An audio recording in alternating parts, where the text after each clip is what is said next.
number one. Energy.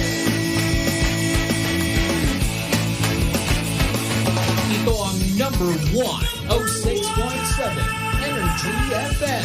Sa bahay, opisina, kotse, taxi, jeep. What? Tricycle, FX, bus na masigip. O kaya? Palengke, internet, plaza, karinderya. Energy FM, nagbibigay saya. Huwag mong sabihin radyo, sabihin mo Number one. Energy. Pangga, energy kaibigan mo. Pangga, energy ang numero uno. Agad tumango na at isigaw mo. Same, pero iba. Huwag mong sabihin radyo, sabihin mo Energy. Oy, mga mare! Dahil syempre ngayon, alam mo, papalit-palit na ng panahon at ang dami-dami ng nagaganap na kung ano mga, alam mo yun, parties, activities. Dapat lagi kang handa at dapat laging malakas ang inyong mga resistensya. Alam nyo ba kung ano makakatulong dyan? Etong MX3 capsules. Alam nyo ba na ang bawat MX3 capsules ay low in sodium, fat-free at cholesterol-free na nagtataglay ng alpha, beta, gamma nutrients na may antioxidants and anti-inflammatory properties. Alam nyo din ba ang MX3 products ay dumaan sa state-of-the-art na ISO certified na planta na masusing pinag-aralan ng mga highly trained pharmacists at microbiologists. Kaya nga naman hindi katakataka mga Marse na makakuha sila ng iba't ibang awards mula sa iba't ibang parte ng mundo dahil ito'y proudly Philippine-made. Kaya nga naman kung meron ka pang mga katanungan, bisitahin ang kanilang website sa mx3ph.com o di naman kayo tumawag sa kanilang hotline sa 0918-8888-693. Cheers, miss! Dabaglita! With Tita Cora and Kapitana Sisa. Hola! Isang magandang araw pa rin po ng Lunes sa inyong lahat. Same pero iba! Diba? Ayan, at syempre sa lahat pa rin po ng ating mga panggana nakatutok. We are number 106.7 Energy FM. Panggawag mong sabihin na radyo, sabihin mo. Diba? Na nakakaloka. Lunes na naman. Diba? Marami na naman dyan na nagsasabi na Lunes na naman. Nakakalurka iti. Hindi ba? Siyempre, kung napapansin nyo, ako po ay mag-isa.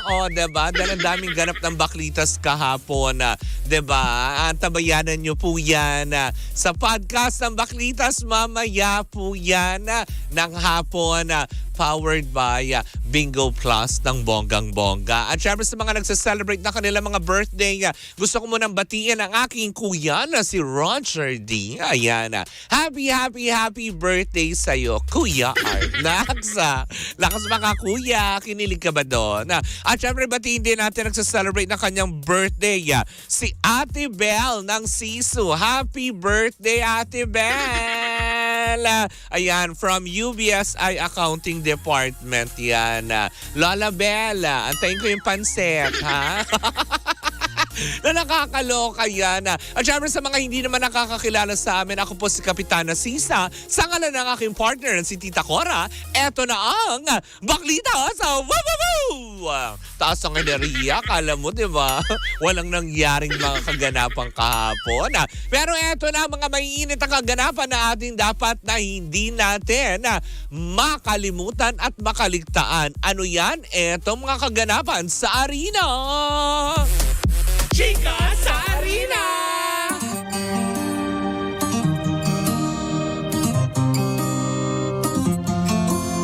Diba? Talaga nga naman, to the highest level na ang kaganapan sa Paris Olympics na nakakaloka to the highest level. Dahil ngayon ay kinakikitaan na ng mga magagandang outcome ang ilan sa mga miyembro or sa ilang mga atleta na lumalaban ngayon sa 2024 Paris Olympics. Nariyan na ang Philippine Gymnast Team na ang Women's and Men's Division. Alam nyo ba mga pangga sa Philippine gymnast na women's division na si Levy Ruiz-Vivar ay kamuntikan na palang hindi makalaban sa Olympic Games dahil matapos pala daw itong, alam mo yon, during na talagang Olympic Game itself ay sinugod pala ito sa ospital. What? Bakit? Kasi naman, kalma lang kayo, sandali, kalma. Kumalma kayo. Sinugod kasi siya dahil inatake siya ng matinding allergy ng bonggang-bongga. Kung kaya nga naman ilang araw ito nga nanatili sa ospital. Pero nagpapasalamat naman si Ruiz-Vivar dahil, 'di ba, hindi naging grabe yung kanyang dinanas. At alam mo yun, yung mga karamdaman niya medyo umokay naman. Kumbaga nakisama naman din kahit papaano. Dahil, alam mo yun, sa ngayon ay nakabalik na nga si Ruiz-Vivar dahil tuloy-tuloy na ang kanyang laban kasama ng women's division team para sa gymnast division na para masungkit ang gintong medalya sa 2024 Paris Olympics. Diba? Kasi kinakikitaan ng mga magagandang outcome ang mga routines at talagang pinapalakpakan ang ating gymnast team. Diba? Lalo sa women's division sa 2024 Paris Olympics, hindi ba? Pero samantala, tuloy pa rin naman din ang pagpupursige, di ba? Matapos sa women's division, punta naman tayo sa men's division dahil ang ating pambato na si Carlos Yulo ay tuloy-tuloy din naman na nagpapakita ng magandang outcome sa kanyang mga routines sa qualifying rounds. Actually, ating nga nabalitaan na talaga nga naman pursigido si Carlos Yulo ngayon na ma-maintain ang kanyang mga routines na maging maayos. Sabi nga ni Carlos Yulo sa kanyang maikling panayam ng ibang mga nandoon at sumusubaybay, hindi ba? Sinisiguro niya ang kanyang bawat routine sa qualifying rounds. Hindi daw muna siya nagfo-focus sa mga scores na ibinibigay sa kanya, bagkus ang kanyang focus ay makapasok sa bawat rounds papunta sa finals. Hindi nga daw niya muna ibinibigay may pasabog pala si Carlos Yulo ng mga routines. Pero sa finals na daw yon. Kumbaga sa ngayon daw ay nakakonsentrate muna sila na makapasok at maging maayos. Kumbaga maging swabe ang kanyang mga routines sa mga qualifying rounds sa kanyang, alam mo yon, lalahukin. Hindi ba? Na nakakaloka. Very good, di ba? To Carlos, di ba, hangad namin ang iyong tagumpay na sana magtuloy-tuloy nga, hindi ba? Pero syempre ngayon, gaya nga na napapanood na natin, ay talaga nga naman na nagkakaroon naman din ng magandang outcome ang kanilang mga, alam mo yun, laban sa Paris.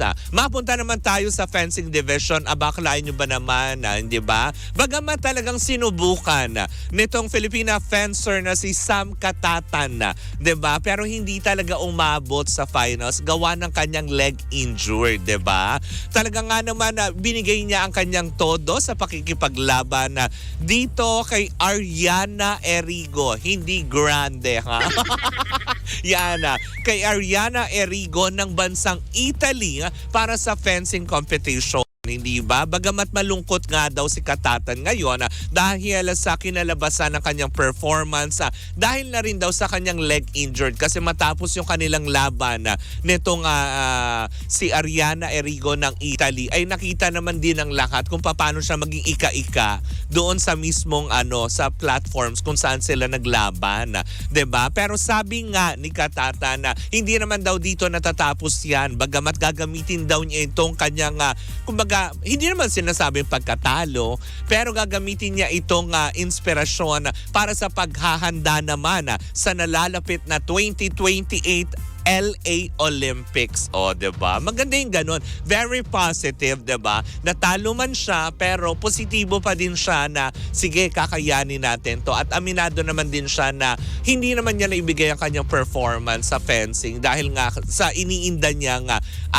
sakit sa kanyang binte, hindi ba? Kaysa naman daw itodo niya at lalo siyang ma-injured ng bongga. So talagang kung ano na lang ang kanyang makakaya, yun ang kanyang binigay. Pero kahit papaano, naging proud proud naman din ang kanyang mga kapwa Pilipinong atleta dahil sa mga patuloy na umuusad sa qualifying elimination round, diba? Mabuhay kayong lahat! At syempre, sumayin nyo na naman ang isang edisyon ng ating Chika sa Arena. At yan sa atin ang Arena Plus. Sa Arena Plus, astig sa sports! Diba? Na nakakaloka yun! Diba? Ganyan naman talaga dapat, di ba? Kapag nadadapa tayo, wag natin masyadong indahin. Dapat pag nadapa, bangon. Di ba? Tapos dapat may matutunan tayo sa pagkakadapang yon para hindi na maulit, di ba? Kasi kung madapa ka doon, hindi ka tumitingin sa iyong nilalakara. Di ba? Tingin-tingin din kasi. Pero, 'di ba, kasabay ng mga, alam mo 'yon, kasabay man ng bad news na ito na hindi tayo lumusot sa fencing division, 'di ba, ng para sa 2024 Paris Olympics at doon na natapos ang pakikipagbuno or pakikipaglaban ni Sam Katatan.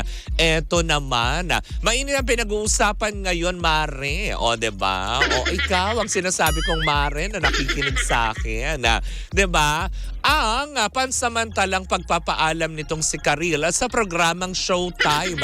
Ba't ka tumatawa? Totoo yun. Nagpaalam nga daw na parang nabalot ng kalungkutan ang pagpapaalam ni Karil sa kadahilan ng marami kasi, diba? Una, kasi parang sabi ng ilang mga fans, baka nga totoo yung chismis, diba? Kung bakit nagpaalam muna si Karil, diba? Na magpahinga, na baka nga siya ay nagdadalang tao na. Diba? Very good yun. Kasi kada lahat naman ng babae kapag alam mo yun, dumaan naman sa ganong proseso. Syempre dapat i-prayo. Tama na yung palakpak, nakakaloka Diba? Diba? Sa mga ganong aspeto, syempre, andun na yung kumbaga yung priority ni Karil kung ano na yung pipiliin niya. Kung totoo man yung balita na yon. Kasi pangalawa, may lumalabas din na balita na para daw na may health problem, diba, na iniinda si Karil. Kung ano man doon, sana yung doon na lang sa pagbubuntis, wag na doon sa health problem, Pero wala pa mga kumpirmasyon ito dahil hindi pa naman din nagbibigay ng statement itong si Karil patungkol sa kanyang pansamantalang pagpapaalam sa Showtime.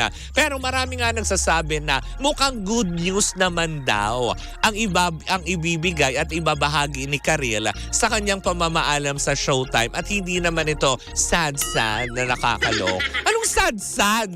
Malungkot, pakinggan yung sad. Diba? Yun nga, diba? Pero hangad ang kanya mga tagahanga na sana nga, diba, na kung totoo nga buntis si Karil, diba, we wish her luck, diba? Kasi pangarap yan ng bawat babae na, alam mo yun, na magkaroon ng sanggol sa kanyang sinapupunan. At syempre, matagal din nila inintay to ni Yael, diba? It's about time, diba? Matagal man sila nag-antay, pero sabi nga nila, diba, if it is the right time, diba, sabi nga sa Bible, the Lord will make it happen. Isaiah 60 verse 22 yan, diba? So sa bawat bagay na, alam mo yun, hinihiling natin sa ating mga buhay, dapat, diba, wag tayong atat. Minsan kasi yung kaatatan natin, dyan tayo napapahamak. Diba? Kung meron tayong hinihiling, hayaan nyo na lang din yung timing ng Panginoon. Hindi yung kayo ang tumatiming. Tapos ang ending, sablay. Diba? Maraming ganyan Yung minsan atribida tayo sa mga gusto natin mangyari sa buhay. Ang dami natin pangarap. Pero hindi binibigay sa atin. Bakit?